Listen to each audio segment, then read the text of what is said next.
And honestly, I think one of the biggest signs of maturity is learning how to understand people without immediately judging their differences, which is hard for us to do for the most part.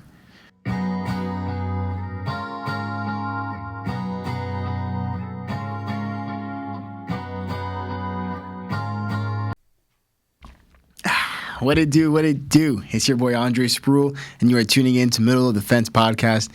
Thank you so much for taking time out of your day, whether you're listening, watching, or both. As I like to say, time is the most valuable thing on this earth because we can spend it but can't make it back. So as always, thank you for your time. Let's talk about something that affects almost every relationship in our lives, but people don't always recognize it in real time, and that's environment. Because the environments we grew up in shape how we communicate. It shapes how we trust, how we express emotion, how we handle conflict, how we build relationships, how we connect with people, and even how safe we feel being vulnerable. And honestly, I think a lot of relationship tension isn't caused by bad intentions. It can actually be caused by different types of conditioning. Because two people generally can care about one another and yet still struggle to understand each other because life has shaped them differently. And this applies to all relationship types: friendships, family, coworkers, networking, mentorship, romantic relationships, and community. All of it. See, because some people grew up in environments where emotional expression was encouraged, while other people grew up learning survival. Some people were taught to openly communicate. Other people learned to suppress emotion because vulnerability felt unsafe. And those differences don't disappear once we become adults. They follow us into relationships. When it comes to learning how to survive emotionally, that's something that is learned, but not necessarily how to communicate emotionally in relationships, depending on your environment. And this was something that, I feel like most people either learn way later in life or is something that they actually never get to learn. I've spoken about it on previous episodes, but I tended to be someone that used to bottle up the emotions that I had in order to maintain the peace within the relationships in my life, whether it was family, friendships, or peers that I interacted with. Even if it's something that bothered me to my core, and it's something that I've deep down I knew I had to speak up about, I didn't have the courage to do so.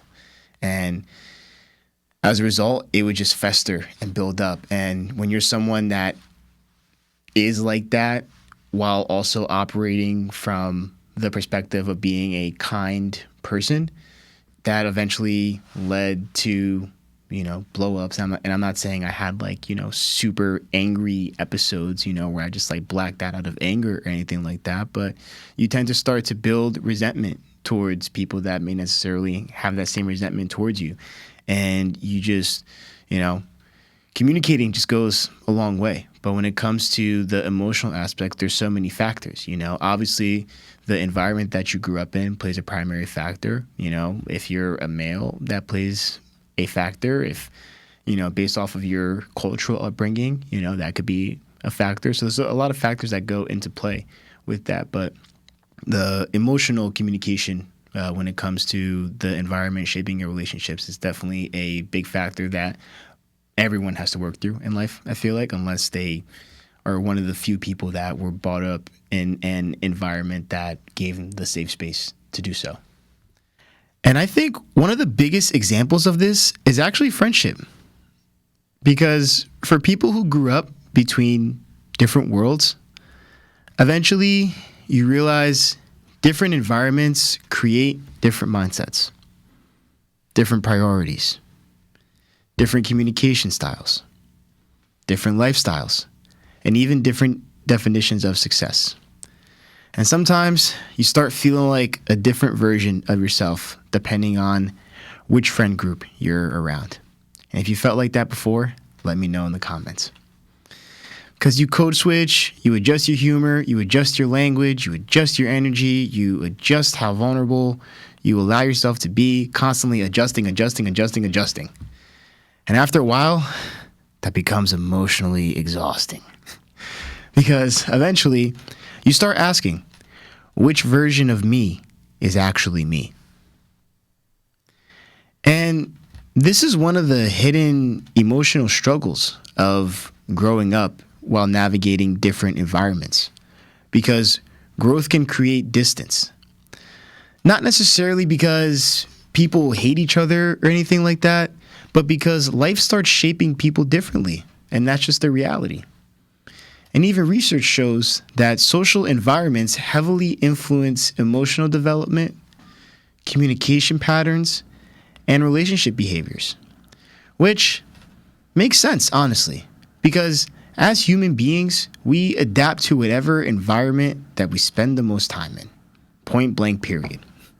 And those adaptations eventually become habits. So the pressure to succeed, again, how that looked like from a tough terrain versus Affluent Acres perspective. So from the tough terrain side of things, the pressure to succeed is the pressure to, quote unquote, make it out, to be the one that gets your family out of the situation that they've been trapped in for generations of living in the same neighborhood and home forever, and being the one to make it big by having a super big breakthrough career-wise, or, being the first one to graduate college and get a job that, you're making pretty good money, however you define that, obviously.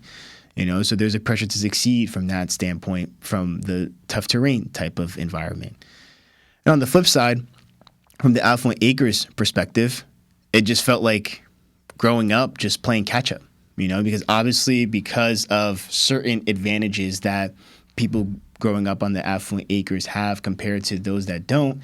It's more often than not, most of the people that have that type of upbringing are able to hit the milestones sooner, I would say. And I'm not saying that's the case for everyone that comes from a suburban background, that everyone is spoon-fed and privileged, because that's not the case, But it did feel like, okay, like this person got a home already. This person already got the type of job that I wanted. This person, was already hitting milestones. And the problem with that right there is comparing yourself, And again, at the end of the day, your journey is your journey, and you have to work through your own things, regardless of how you grew up. And you can hold on to stories and blame whatever you want, but at the end of the day, you're accountable for the life that you want to live. So, when it comes to that pressure to succeed, the best thing to do is just, do what you feel is best to make sure you live a happy and successful life, and you define that by your own terms. I also think family relationships become really interesting during periods of growth, right?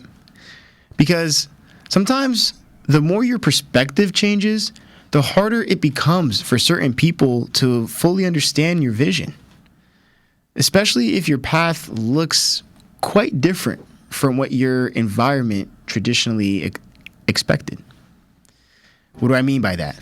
For example, career choices, lifestyle changes, creative ambitions, social circles, personal growth, and everything else that falls into that category. And it's because a large number of people experience guilt during growth, because sometimes improving your life unintentionally changes your relationships. And there's also the socioeconomic side of relationships too, because money and environment influence experiences more than what people realize.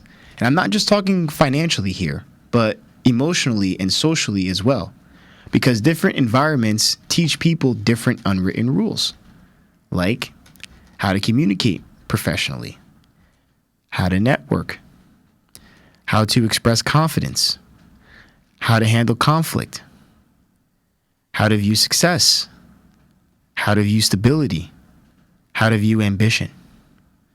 And sometimes two people are speaking the same language verbally, but completely different languages experientially. And I think This is why so many people who grow up between worlds struggle so much with belonging, because they become socially adaptable, but emotionally feel divided. And being able to fit into many spaces, but not always feeling fully connected in any of them. So this is something that I haven't spoken about in any previous episodes, but the one thing with environment shaping relationships that was a big struggle as I was going through a major part of my personal growth and evolution phase was the lonely chapter.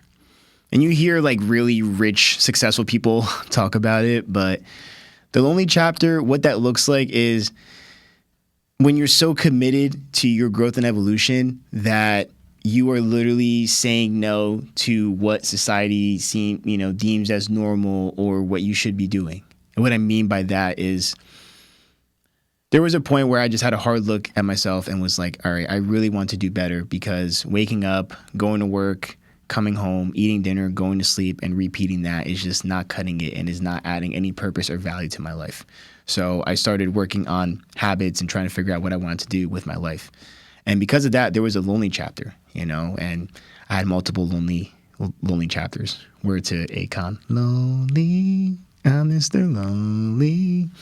But all jokes aside, it's like, hey, for like a year straight, for example, I wasn't going out on dates. I was turning down a lot of social situations to go out with my friends to be doing the same type of stuff that I was doing year in and year out, because I was really committed on making the changes that I wanted in my life, and as a result, there were certain relationships that strengthened, that fell apart, but it's a process that I challenge anyone that hasn't undergone it to do that. And I'm not saying push away everyone close to you and, be on your own so much to the point where you're just neglecting everybody around you. But when you do have that lonely chapter, you tend to find out a lot about yourself, because it's just you and your thoughts and your trauma and what you feel like you need to work through in order to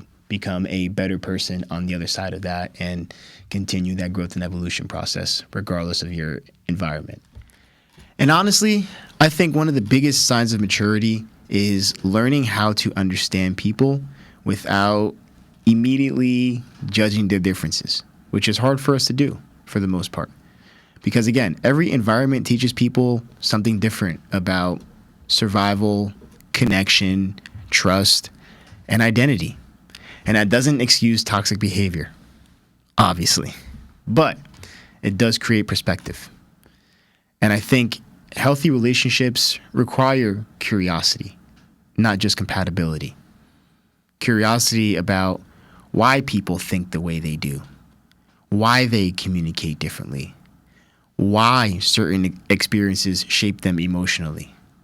Because the strongest relationships are usually built by people willing to understand each other's world, not just their personality. And growing up between two worlds can sometimes feel lonely, because eventually you stop relating to certain old environments but don't fully feel established in new ones yet either. And that middle space can feel emotionally confusing.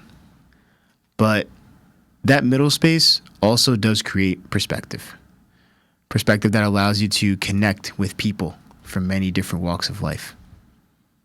And the question that I pose to my audience today is, have you ever felt like your environment changed the way you connect with people? Again, have you ever felt like your environment changed the way you connect with people?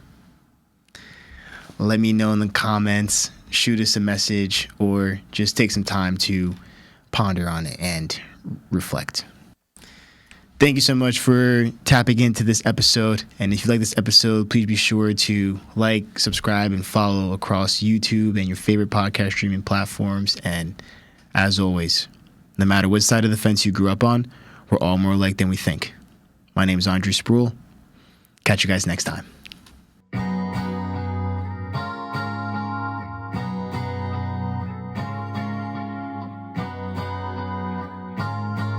Thank you so much for tuning in to this episode. And if you like this episode, please be sure to like, comment, and subscribe here on YouTube and hit the little notification bell so you can be the first to be notified when the latest episode drops. Also, be sure to check us out on your favorite podcast streaming platform as well, Spotify and Apple Podcasts. And again, no matter what side of the fence you grew up on, we're all more alike than we think.